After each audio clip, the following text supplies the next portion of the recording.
Edith's 70 years felt like 100. For a decade, she'd been more a mother than a nanny to little Leo. But the wire transfer was empty again. The final insult. Her heart shattered. She packed one small bag, leaving behind the trinkets he'd gifted her. She kissed a sleeping Leo's forehead, tears falling. "Forgive me," she whispered. Stealing her unpaid wages was a sin, but staying was a slower death. She fled into the cold night.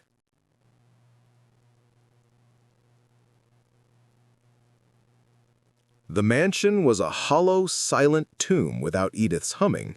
Leo refused to speak, clutching the bear she'd sewn for him. Alexander Thorne, the billionaire, stared at the security footage of her taking the cash. His fury was a cold fire. "She betrayed us for pennies," he seethed to his butler, ignoring the child's quiet sobs echoing from the grand staircase. The house had lost its soul, but his pride was all he could feel.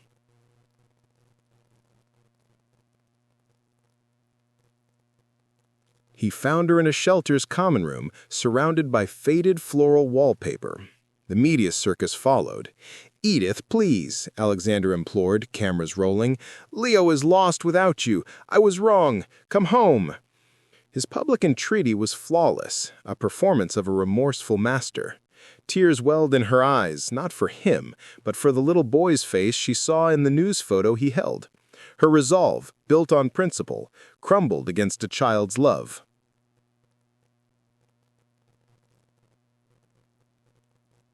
"Your memory is clearly failing, Edith. The doctor said 3 sugars, not 2. Alexander's voice was ice. He'd brought her back, not with grace, but with grit. He micromanaged her every move, criticizing her aging hands, her slowing pace. The public saw a redeemed billionaire. Edith lived with a cold jailer.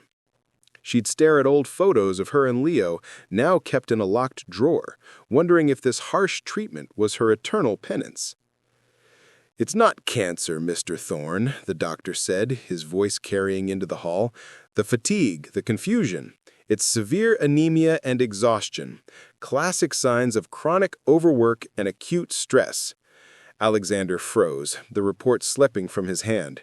He turned to see Edith in the doorway, not with accusation in her eyes, but with a profound, weary sadness. The theft, her decline, it was never malice.